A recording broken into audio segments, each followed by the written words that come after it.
Hello everyone, welcome to in next lecture of Transportation Engineering 2. The topic of today's lecture is Payment Evaluation and Rehabilitation, Design of Overlay by IRC Method, जिसके अंदर हम पढ़ेंगे How the flexible road payments are strengthened using the Benkelman beam deflection method. So first of all हम देखते हैं कि what is payment evaluation. Evaluation means किसी चीज़ की जांच करना, और यहाँ पे हम पेमेंट एवेल्यूएशन का मतलब है कि आपकी जो पेमेंट एवेल्यूएशन है उसको उसकी अच्छी तरीके से जांच करना, असेस करना कि अब ये फंक्शनली और स्ट्रक्चरली यूजेबल है फॉर द प्रेजेंट ट्रैफिक और नॉट, और if it is required maintenance और नॉट, कि मतलब ड्यू टू ट्रैफिक लोड या फिर अदर फैक्टर्स अब इस पेमेंट को मेंटेनेंस चाहिए या नहीं चाहिए। तो ये जो भी प्रोसेस होगी इसमें involve, that process is called the evaluation. So first of all, we have the payments that rates functionally and structurally with time due to traffic loading and action of different climatic factors। Means जो आपकी payments हैं वो functionally और structurally ड्यूटेड होती हैं with time due to traffic loading and action of different climatic factors. यहाँ पे फंक्शनली का मतलब है कि जो आपका पेमेंट सरफेस है that gets deteriorates due to the repetition of load or increased overloading, and the structurally means जो इसकी आपकी पेमेंट की वेरियस लेयर्स हैं, बेस कोर्स है, सब बेस है, या फिर ग्रैनुलर सब बेस है, सब ग्रेड है, कि इसमें डिफ्लेक्शन या फिर सेटलमेंट ड्यू टू ओवरलोडिंग और अदर क्लाइमेटिक फैक्टर्स है या नहीं है। तो इस तरीके का जो डेटोरेशन है ये आपका पेमेंट में रहता है due to traffic loading conditions and different climatic factors. Second, it is necessary to evaluate the condition of existing payment in terms of functional and structural condition periodically. Functional and structural condition पे payment को एवल्यूएट करना बहुत ज़रूरी है periodically, ताकि हमें पता चल सके कि जो आपकी पेमेंट है, एग्जिस्टिंग पेमेंट है, वो प्रेजेंट ट्रैफिक के लिए और फ्यूचर ट्रैफिक के लिए या फिर जिस डिज़ाइन पीरियड के लिए उसको डिज़ाइन किया गया है उसके लिए वो फंक्शनली और स्ट्रक्चरली यूजेबल है, काम कर सकती है कि नहीं कर सकती है।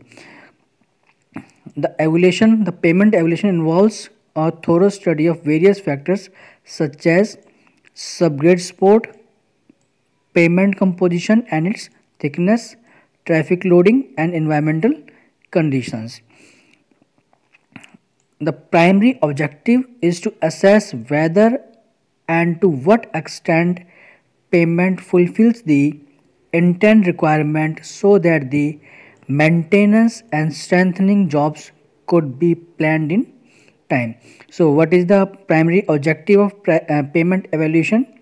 Its primary objective is to assess whether and to what extent payment fulfills the intent requirements, means कब तक और कितना जो आपकी एग्जिस्टिंग पेमेंट है जिन रिक्वायरमेंट्स को लेकर उसको डिज़ाइन किया गया उनको वो फिलफिल कर सकती है, ताकि जो मेंटेनेंस के और उसके स्ट्रेंथनिंग की वर्क्स हैं उनको टाइमली किया जा सके, या फिर उसकी मेंटेनेंस और उसकी स्ट्रेंथनिंग टाइमली की जा सके, ताकि वो अपनी पूरी डिज़ाइन लाइफ और डिज़ाइन ट्रैफिक जिसके लिए उसको डिज़ाइन किया गया है उसको वो अचीव कर सके। So what are the various methods of pavement evaluation? The methods are structural evaluation and functional evaluation. Structural evaluation means here from structural evaluation we means that what is the condition of its different layers under the present traffic and climatic factors, and functional evaluation और evaluation of payment surface conditions। ये आप समझ गए होंगे कि जब कि payment surface है उसका एवल्यूशन, कि राइडिंग सरफेस आपका बेटर है, उस पर रट्स तो प्रेजेंट नहीं है, कोई खड्डे तो नहीं हो गए हैं, आपका जो राइडिंग सरफेस है वो स्मूथ है या नहीं है। तो this is called the functional evaluation. So first पहले हम डिस्कस करते हैं what is the structural evaluation. Structural evaluation refers to evaluate the stability of existing pavement structure and components. Existing pavement की स्टेबिलिटी एंड इसके components की stability इनको evaluate करता है, इनको एवेल्यूएट करते हैं इन स्ट्रक्चरल एवेल्यूएशन में। Second, magnitude and repetition of traffic load. Third, growth rate of traffic load, कि जो आपका डिज़ाइन ट्रैफिक है पेमेंट डिज़ाइन होने के या फिर पेमेंट जो आपकी कंस्ट्रक्ट होने के बाद उसमें ट्रैफिक ग्रोथ कितना हुआ है। Next, functioning of payment drainage system. And next, severity of climatic and environmental factors. So the objective of structural evaluation can be defined simply as to measure present structural conditions, then extent of structural deterioration। means objectives में first क्या है, पहले क्या करेंगे, first भी measure the present structural conditions क्या हैं, then किस एक्सटेंट तक आपकी स्ट्रक्चरल डेटोरेशन हुआ है पेमेंट का। After that we estimate the residual life of pavement structure, की मतलब अब आफ्टर डेटोरेशन उसकी कितनी लाइफ बची है या फिर प्रेजेंट के बाद इसकी कितनी डिज़ाइन लाइफ बची है। And the final step is design of overlay thickness for strengthening payment structure for the design period. पहले हमने प्रेजेंट कंडीशन क्या है उसको देखा, किस एक्सटेंट तक वो डेटोरेट हुई है पेमेंट, देन उसकी रेजिडुअल लाइफ देखी कि कितनी लाइफ और आगे इसकी डिज़ाइन लाइफ पड़ी है। उसके बाद उस बची हुई डिज़ाइन लाइफ के लिए उसके हम क्या करेंगे, पेमेंट की स्ट्रेंथनिंग करेंगे पेमेंट स्ट्रक्चर की for the desired design period by using a overlay. Overlay is a simple layer which is laid over the existing payment surface to strengthening it। इसके बारे में भैया आगे पढ़ेंगे। Second we have functional evaluation। Functional evaluation refers to the evaluation of payment surface condition that affects the reading quality of payment। So nothing is in payment functional evaluation। जो आपका functional एवल्यूएशन है directly relate करता है आपका किससे, payment surface condition से, जिससे क्या होता है रीडिंग क्वालिटी पेमेंट की आपकी इफेक्टेड होती है। तो ऑब्जेक्टिव्स क्या है पेमेंट फंक्शनल एवल्यूएशन के, first we check the present surface condition, then what is the effect of present surface conditions on the reading quality, then we check to what extent the unevenness, ruts and patches are present or cracks are present if it is a flexible payment, and in case of rigid payments we have to check what extent the cracks are developed and what are the faulty joints in that rigid payment. After all these we have to design a overlay thickness to strengthen the payment structure for the design period. So these are the objective of functional evaluation। Next, जब आपको पता चल गया कि आपकी payment किस हद तक डेटोरेट हुई है, उसके कॉजेज़ क्या हैं, उसके बाद आती है उसकी स्ट्रेंथनिंग। उसके डिज़ाइन लाइफ को अचीव करने के लिए जो उसका हम ट्रीटमेंट देंगे या फिर जो उसकी मेंटेनेंस होगी ऊपर इन the form of extra layer, that is process is called the strengthening of existing payment. So it is done by providing additional thickness to the payment in one or more layers over the existing payment. This provided additional adequate thickness to the payment in one or more layer over the existing payment for desired design period is called the overlay. Thus overlays, that is providing additional layers on the existing surface, is reinforcement or it reinforced the existing payment to carry the projected future traffic for desired design period. So आप overlay समझ गए क्या है, overlays क्या है, these are the simple additional adequate thickness which are provided over the existing payment surface to reinforce the existing payment so that it can carry the projected future traffic for the desired design period. As we can see in this picture, we have a simple payment cross section, whereas subgrade existing payment. Yeah, this is a surface or a riding surface of existing payment. When we evaluate this payment as it is deteriorated and it needs strengthening, so there is a overlays provided to strengthen this existing payment. So simply overlay is a additional adequate thickness which is provided to strengthen the payment so that it can achieve its desired design life and can carry the projected future traffic. Now next we have types of overlays. There are types of overlays means which type of overlay is used on what type of payment. For example, first type is flexible overlay over flexible payments. Means आपकी बिटमेन concrete बिटमेन payment है तो बिटमेन payment के ऊपर आपने ऊपर बिटमेन की एक extra layer और डाल दी and this extra layer additional layer is the overlay. So this type of overlay is called when on the flexible payment a flexible overlay is provided. This type of overlay is called flexible overlay over the flexible payment. Similarly, cement concrete or rigid overlay over flexible payments means flexible payments के ऊपर overlay किसकी, cement concrete की. Third, flexible overlays over cement concrete or rigid payments.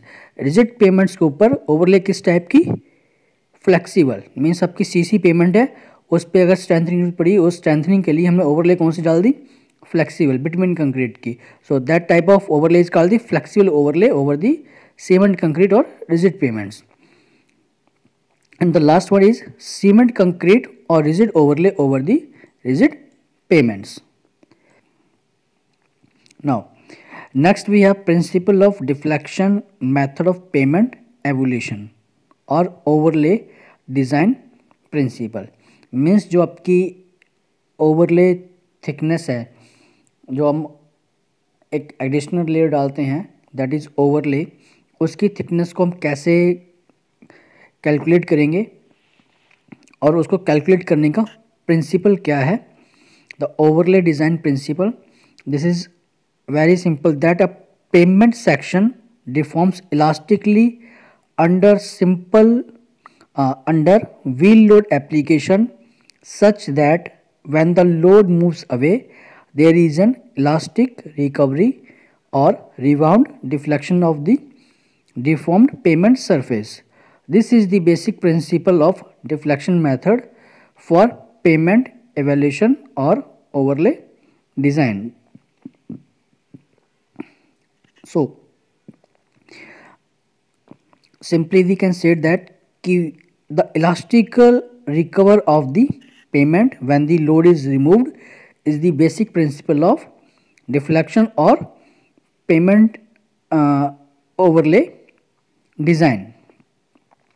The amount of payment deflection under design wheel load or its rebound deflection or removal of this load is a measure of the structure stability. Means जो आपका design wheel load है के कारण कितना deflection होता है और उसके बाद उसकी recovery after the removal of the road is the measure of structural stability. इससे हमें पता चलता है कि आपका जो स्ट्रक्चर पेमेंट स्ट्रक्चर है कितना स्टेबल है कितना नहीं है. अगर आपका लार्जर रिबाउंड डिफ्लेक्शन है it means that the pavement section is weaker, that it requires earlier strengthening or higher overlay thickness. If it rebounds large, ठीक है. तो याद रखना आपने, if the payment structure has the large rebound deflection that means it is a weaker section and it needs earlier strengthening or higher overlay thickness. तो आप जो principal है आपका deflection method of payment evolution और overlay design पे आप simply इस figure से समझ सकते हो. जैसा कि हम इस फिगर में देख रहे हैं कि पेमेंट सेक्शन के ऊपर जब हमने व्हील लोड अप्लाई किया it elastically deforms just like this. The payment structure elastically deforms and various stresses and strains are induced जैसे कि हम देख रहे हैं, these are compressive stresses, and here we have tensile stresses are induced under this load when the load on the pavement structure, and after when this load moves away or vehicles moves forward, this place or this part which is under the load is rebounds or deformed back after the movement of the load. And if this rebound deflection is larger, that means the pavement section is weaker or it needs higher overlay thickness. Next we have Winkelmann beam. Benkelman beam जो हमने बात की है rebound deflection की, elastic recovery के बाद जो आपकी रिबाउंड डिफ्लेक्शन है, उस रिबाउंड डिफ्लेक्शन को मेजर कैसे करेंगे, कैसे पता करेंगे कि वो रिबाउंड डिफ्लेक्शन ज़्यादा है या कम है? तो उसको मेजर करने के लिए we have a device that is called Winkelmann beam and the method is called the to measure this rebound deflection Winkelmann beam method. Here we have it is a device which is used to measure the rebound deflection of pavement due to design wheel load. On the basis of deflection values, the characteristic deflection is calculated, which is then used to obtain the design thickness of overlay. Means पहले हम Winkelmann beam का use करके rebound deflection निकाल लेंगे desired points पे. Rebound deflection निकालने के बाद कैरेक्टरिस्टिक डिफ्लेक्शन कैलकुलेट करेंगे. After this characteristic deflection we will get the design thickness of overlay.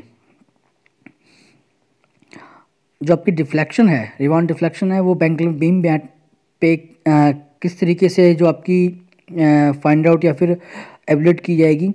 For that we use a dial gauge which is fixed on the Winkelmann beam on the datum frame with spindle in contact with the other end of the beam in such a way that the distance between the probe end and the fulcrum of the beam is twice the distance between the fulcrum and the dial gauge. Here we have see that in this figure, ये आपकी figure Winkelmann beam की figure दे रखी है. इसमें 1 2 3 4 5 12 14 ये numbering कर रखी है इसके पार्ट्स की. अब यहाँ पे हम बात कर रहे हैं डायल गेज की. Dial gauge is on number 10.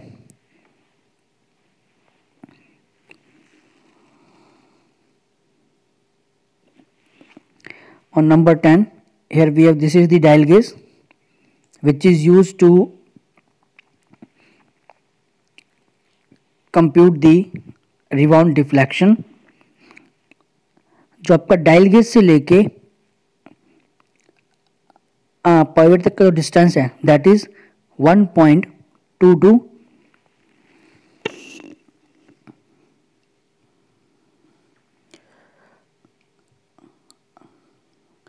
और 122 centimetre.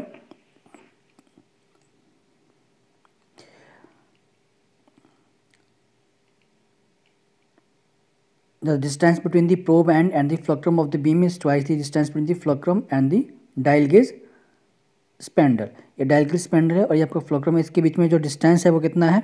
This is 122 centimetre and the distance between the fulcrum and the probe and the distance is 244 centimetre. तो ये डिस्टेंस आपका 122 है, ये 244 है. डिस्टेंस क्या है? इसका दुगना है इस डिस्टेंस का. So for this rebound deflection reading measured at the dial gauge is to be multiplied by 2 get the actual movement of the probe end due to rebound deflection when the load is moved forward.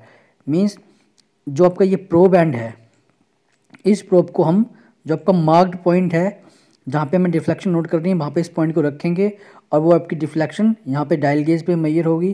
ठीक है. तो जैसा कि जो distance ये dial gauge से लेके इस लेग तक का ये डिस्टेंस है आपका 122 और यहाँ से ये डिस्टेंस है 244. तो मतलब जो भी आपकी रीडिंग आएगी वो आपकी डबल आएगी. उस रीडिंग को आपको डबल करना पड़ेगा, 2 से मल्टीप्लाई करना पड़ेगा due to this extra double length. अब इसके लिए हमें ऑपरेटर्स और क्या क्या चाहिए, इंस्ट्रूमेंट्स या फिर इक्विपमेंट्स क्या चाहिए To measure the rebound deflection, we need a truck with rear axle load of 8170 kg and a design wheel dual wheel assembly of gross weight 4085 kg with an inflation pressure or tire pressure of 5.6 kg per centimeter square. Here we can say that the figure of Benkelman beam, ये आपका Benkelman instrument कुछ इस तरह से दिखता है. ये इसका लाइन डायग्राम है. ये आपका डिफ्लेक्शंस इस प्रो बैंड से मेजर होती हैं. ये डायल गेज है.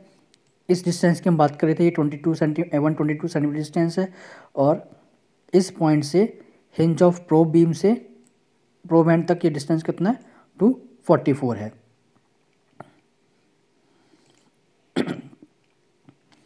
Deflection measurement by Benkelman method. The reference for this topic we have from IRC 81 1997. For the deflection measurement of Benkelman beam, the first step is to survey the stretch.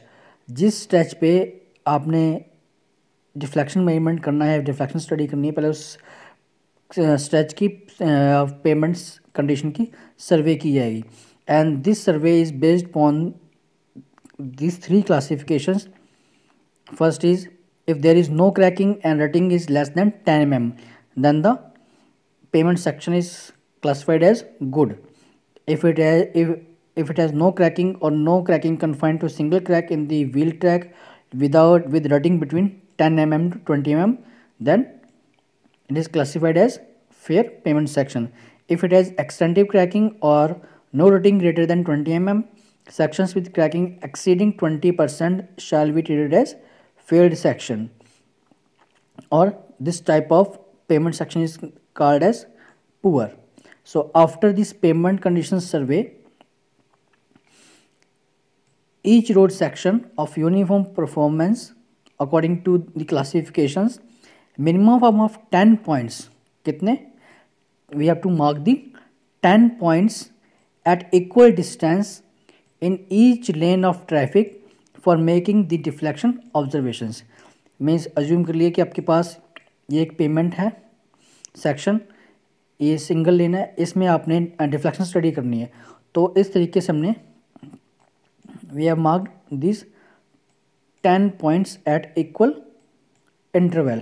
In points पे हमें rebound deflection और deflection find out करनी है by using the Benkelman beam. The interval between these points should not be more than 50 meter on road having more than one lane. If it has more than one lane, the points marked on adjacent lanes should be staggered in transverse direction. The measurement points should be 60 centimeter from the pavement edge if lane width is 3.5 meter and 90 centimeter while the lane width is more than 3.5. And for the divided 4-lane highways, the measurement point should be 1.5 meter from the pavement edge. So these are the starting steps. After this, now shall we discuss the procedure. In procedure, in first point, the points on the pavement to be tested is selected and marks.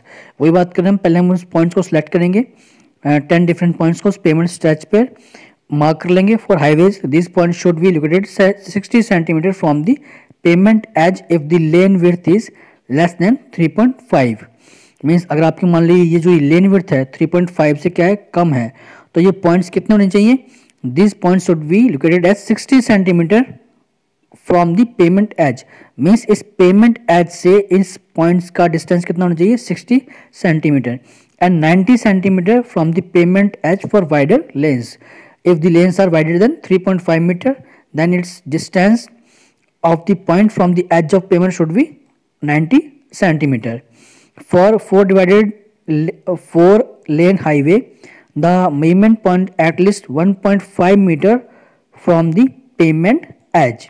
अगर आपकी ये 4 lane है, let be like this is if it is a 4 lane, then if we take this point for the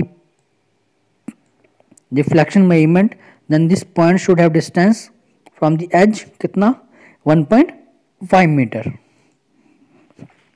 So after marking of these points, next step we have the dual wheels of the truck are centered above the selected first point for deflection measurement. Means जो आपका dual wheel है truck का, उसे road के parallel कुछ इस तरीके से स्लोली से एडजस्ट करना है कि आपका जो सिलेक्टेड पॉइंट है वो उन दोनों ड्यूल व्हील के सेंटर में आ जाए। जस्ट लाइक दिस, जैसा फिगर में आप देख रहे होंगे कि ये आपका ड्यूल व्हील असेंबली है। जो आपका फर्स्ट पॉइंट है वो इन दोनों ड्यूल व्हील्स के बीच में आपका आ जाए। इस तरीके से आपने उस ट्रक को रखना है। जैसे ये बैंकल बीम रखा है, ये आपका ड्यूल व्हील आ गया। जो आपका बैंकल बीम का प्रोब है, ये जो आपका फर्स्ट पॉइंट है उसके ऊपर उस प्रोब को रख दिया फॉर द डिफ्लेक्शन मेजरमेंट। तो इस तरीके से आपने उस dual wheel assembly of truck को उस पॉइंट पे लेके आना है। After that the probe of Benkelman beam is inserted between the gap of dual wheel and is placed exactly over the selected and marked point for deflection. जो आपके marked points थे, आपका जो बैंकल बीम है, ये बैंकल बीम का जो ये प्रोब एंड है, इस प्रोब एंड को उस ड्यूल व्हील असेंबली के इन बिटवीन उस पॉइंट के ऊपर रखना है। जैसे यहाँ पे रख दिया। After that the dial gauge is set approximately 1 centimeter. The initial reading is recorded. आपकी इनिशियल इस पॉइंट पे, आपका जो फर्स्ट पॉइंट है जहाँ पे भी प्रोब रखा है, तो वहाँ पे initial reading is recorded when the rate of deformation of the pavement is equal to और less than 0.025 mm per minute. When the rate of deformation is 0.025 mm per minute, at that time the first reading is recorded on that point. Means जब आपने dial gauge को set कर लिया 1 centimetre पे, उसका देखा कि जो आपकी रिबाउंड डिफ्लेक्शन है या फिर जो रेट ऑफ डिफॉर्मेशन है उसमें चेंज कितना रहा है, सिर्फ 0.025। तो उस टाइम पे कितनी डायल गेज रीडिंग आई है वो नोट कर ली। After that the truck is move forward slowly at a distance of 2 centimetre from the first point and stopped. तो आपके फर्स्ट पॉइंट से स्लोली आगे उस ट्रक को कितना डिस्टेंस लेना है, 270 सेंटीमीटर और 2.7 मीटर। पहले आपका इस पॉइंट पे था ट्रक, जो आपका ड्यूल व्हील जहाँ पे प्रोब रखा था, फिर ट्रक को स्लोली लेके जाना है ताकि जो ये आपका रियर ड्यूल व्हील था अपनी इनिशियल पोजीशन से कितने डिस्टेंस पे आ जाए, 2.7 मीटर और 270 सेंटीमीटर। अब आपका व्हील यहाँ पे आ गया, इस पोजीशन पे आ गया। अब हमने इस पोजीशन पे सेम उसी तरीके से बैंकल बीम को ले आके इस ड्यूल व्हील के बीच में जो आपका पॉइंट है उस पर रख देना है उसको। The intermediate dial gauge reading is noted when the rate of recovery of the payment. और इस पॉइंट पे हम जो रीडिंग लेंगे उस रीडिंग को कहेंगे intermediate dial gauge reading. This reading is called the intermediate reading at that point. After, और ये पॉइंट आपका कितने डिस्टेंस पे है, 2.7 डिस्टेंस पे जो आपका इनिशियल पॉइंट था। अभी हम रीडिंग्स कहाँ ले रहे हैं, इस इनिशियल पॉइंट पे रीडिंग ले रहे हैं। पहले हमने एक रीडिंग ली, that is called the initial reading denoted by DS और DO। अब इसी पॉइंट के लिए जब आपका ट्रक आगे गया 2.7 मीटर, तब हमने रीडिंग ली, दैट रीडिंग इज कॉल्ड आपकी intermediate reading. When the rate of deflection और rate of recovery of pavement, rate of recovery of pavement is equal to और less than 0.025 mm per minute। After that, the truck is driven forward through a further distance of 9 meter, and the final dial gauge reading is recorded as before. अब आगे आपका जो truck है इस intermediate position से आगे 9 metre और आगे ले जाएंगे, and after that the final reading is taken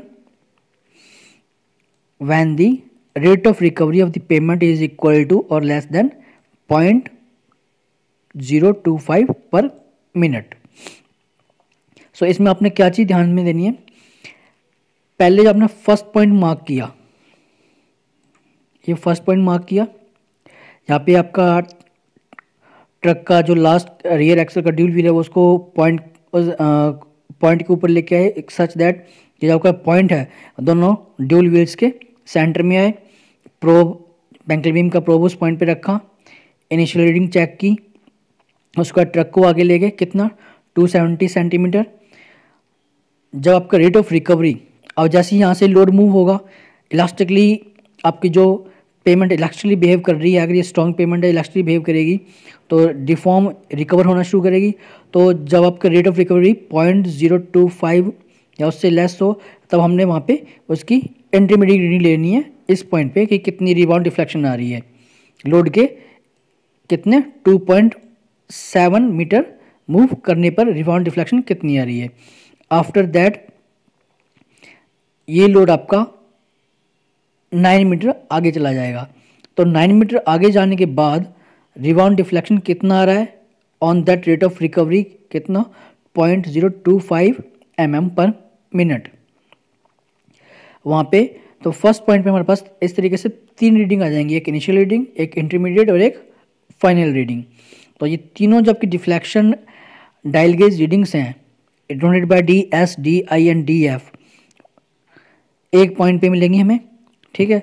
similarly the truck is move forward, इस तरह हम ट्रक को आगे नेक्स्ट सेकंड पॉइंट पे ले जाएंगे, सेकंड पॉइंट पे इस तरीके से हमें 3 रीडिंग मिलेंगी। देन थर्ड पॉइंट पे वहाँ भी हमें इस तरीके की 3 रीडिंग मिलेंगी, initial reading, intermediate reading and final reading. इस तरीके से जो आपके सिलेक्टेड पॉइंट हैं ऑल 10 पॉइंट्स, उन सभी 10 पॉइंट्स पे हमें ये 3 टाइप की रीडिंग्स मिलेंगी, initial, intermediate and final. After these 3 deflection dial gauge readings, this forms a set of reading at one point under consideration. एक पॉइंट पे हमारे पास ये 3 रीडिंग्स आ गई हैं। Similarly truck is move forward to the next mark point for deflection, the probe is inserted and the procedure is repeated to collect this set of 3 deflection observations. मतलब बाकी के जो आपने मार्क्ड 10 पॉइंट्स हैं, 10 और 20 जितने मार्क्स पॉइंट किए हैं, उन सभी पॉइंट्स पे सिमिलरली हम ट्रक को आगे मूव करेंगे और इसी तरीके से 3 रीडिंग्स कैलकुलेट करेंगे उन सारे 10 और 20 जो भी आपके पॉइंट्स हैं उन पर।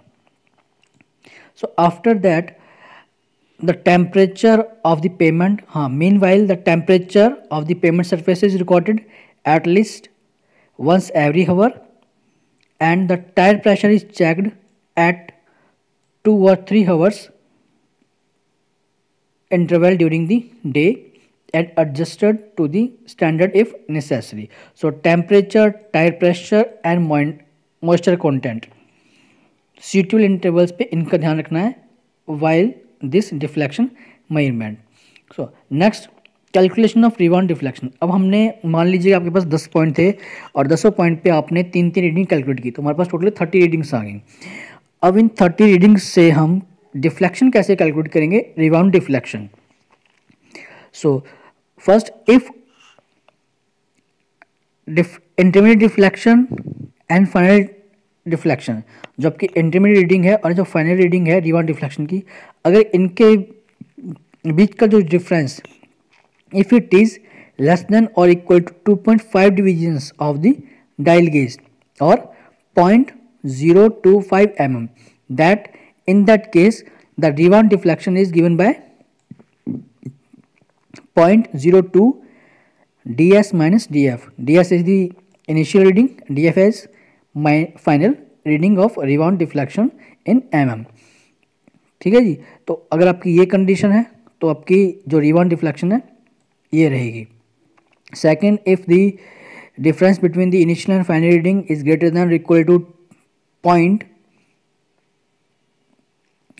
0.025, then the lag correction for the vertical movement is needed, and in that case the final reading is 0.02 into difference between start initial reading or final reading plus 0.060 difference of intermediate reading and final reading. After that, there is a correction for pavement temperature and surface moisture variation. The correction means अगर आपका payment standard payment temperature से ज़्यादा हो रहा है तो उस बीच में डिफ्लेक्शन रिबाउंड डिफ्लेक्शन में जो कैलकुलेटेड है उसमें करेक्शंस क्या रहेंगी, ठीक है, वो है the IRC has suggested a standard temperature. IRC में सजेस्ट किया 35 डिग्री सेल्सियस और करेक्शन फैक्टर कितना 0.01 mm पर degree Celsius. Means 35 degree Celsius temperature अगर आपके जो आपका टेस्ट करना है इस नॉर्मल टेम्परेचर पे करना है 35 डिग्री सेल्सियस टेम्परेचर पे. अगर इससे ज़्यादा टेम्परेचर है या कम है उसके लिए करेक्शन फैक्शन कितना है, करेक्शन फैक्टर इज़ 0.01 mm पर डिग्री सेल्सियस. में जितने डिग्री सेल्सियस ज़्यादा या कम होगा उस पर हमें 0.01 की mm की करेक्शन लगानी है. Correction will be negative when the temperature is above 35 degree Celsius. अगर आपका जो करेक्शन है वो क्या रहेगी, नेगेटिव रहेगी. अगर आपका पेमेंट टेम्परेचर कितना है 35 से ज़्यादा है. मान लीजिए अगर आपका पेमेंट टेम्परेचर कितना है 37 डिग्री सेल्सियस है तो ये कितने ज़्यादा हो गया 2 सेंटीग्रेड ज़्यादा हो गया. तो यहाँ पे करेक्शन कितनी आ गई 2 इंटू पॉइंट 0.01 मीन्स 0.02 mm जो आपकी रिबाउंड डिफ्लेक्शन कैलकुलेट की है हमने ए या बी इक्वेशन से उसमें से हम माइनस कर देंगे. So the correction is negative when the pavement temperature is higher and the it is positive when the pavement temperature is lower than 35 degree Celsius. Normally जो आपका IRC सजेस्ट करता है कि जो आपका ये टेस्ट है डिफ्लेक्शन मेजरमेंट का by Benkelman beam it should be done between 30 to 35 degree Celsius temperature. After that, the IRC also suggested a tentative corrections factors 2 for if there is a clayey soil and 1.2 to 1.3 for sandy subgrade soils. Means अगर आपकी subgrade soil क्लेली soil है तो वहाँ पे correction factor कितना 2 and if it is sandy subgrade soil then the correction factor is 1.2 to 1.3.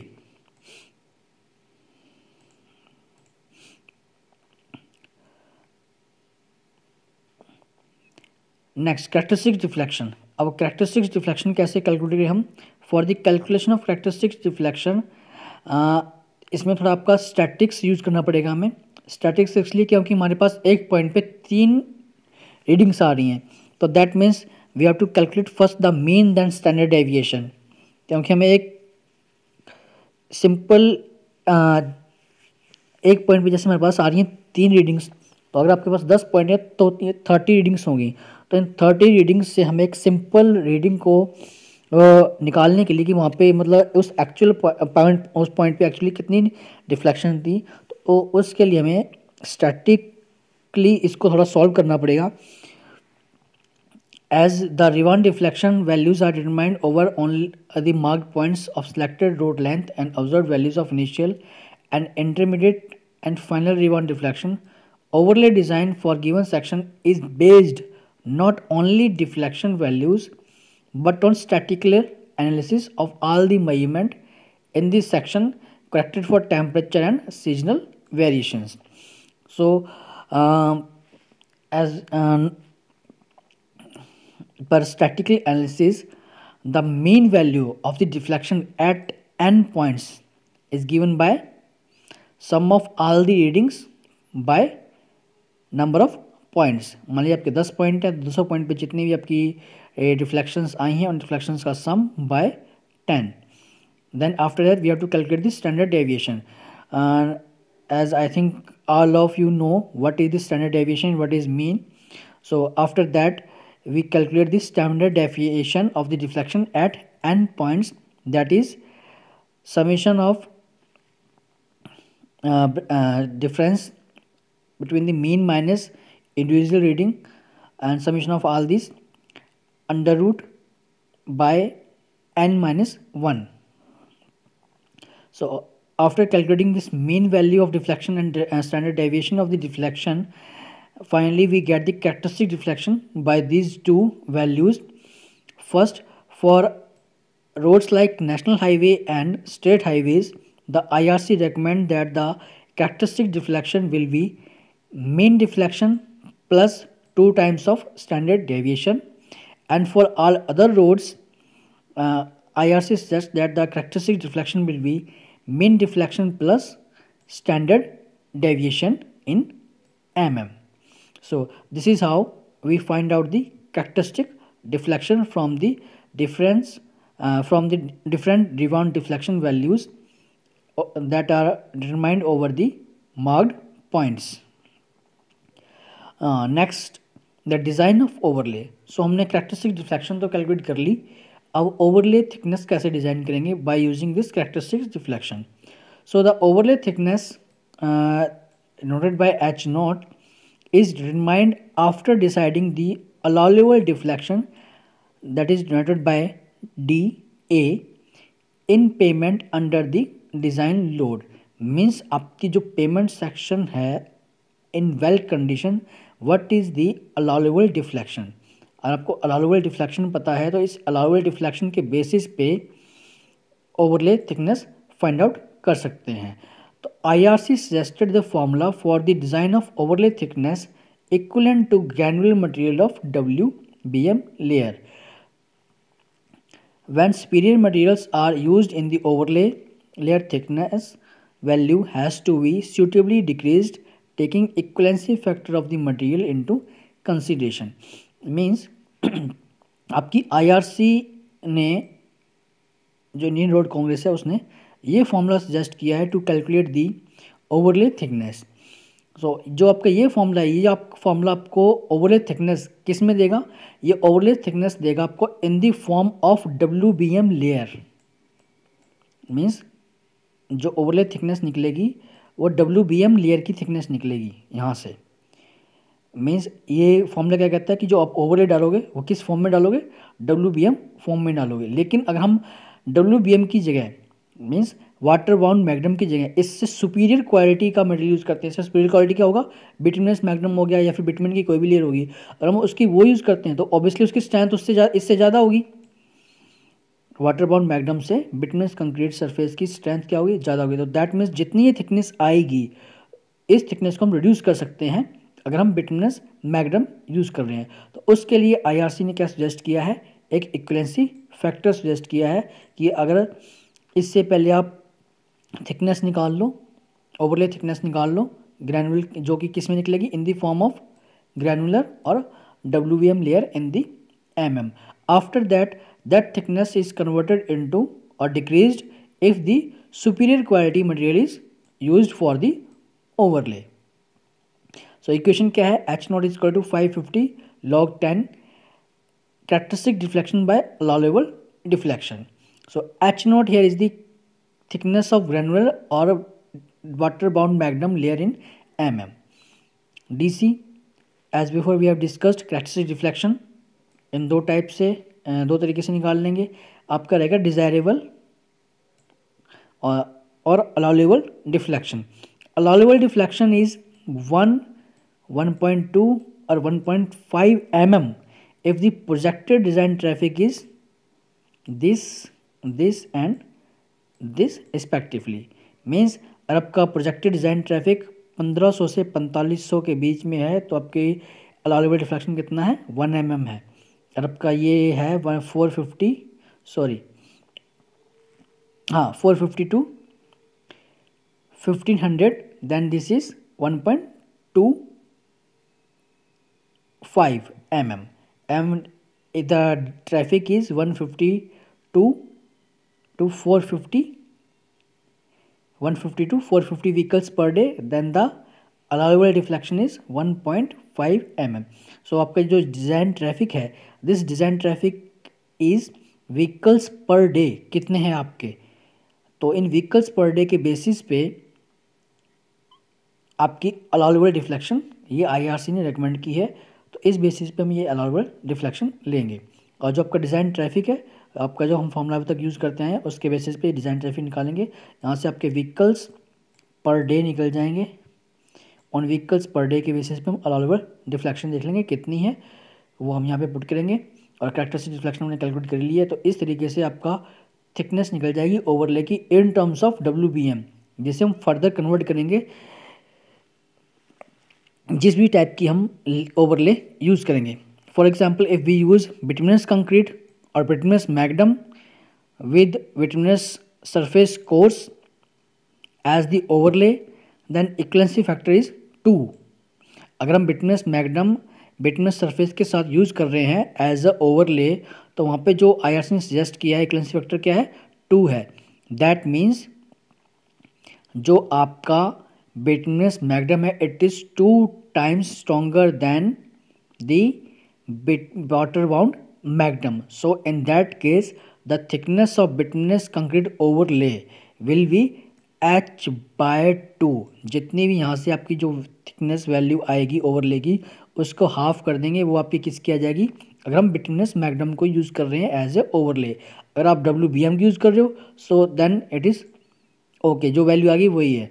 अगर हम bitumen macadam को यूज़ नहीं कर रहे एज ए ओवरले, अगर हम बिटुमिनस वाटर बाउंड मैग्डम को यूज़ नहीं कर रहे as a overlay, bituminous construction या फिर बिटुमिन कंक्रीट को या फिर बिटुमिन मैग्डम को यूज़ कर रहे हैं with bituminous surface, that in that case the overlay thickness is will be half that of this calculated one. So this is all about strengthening of payment using the Benkelman beam method. Thank you for watching.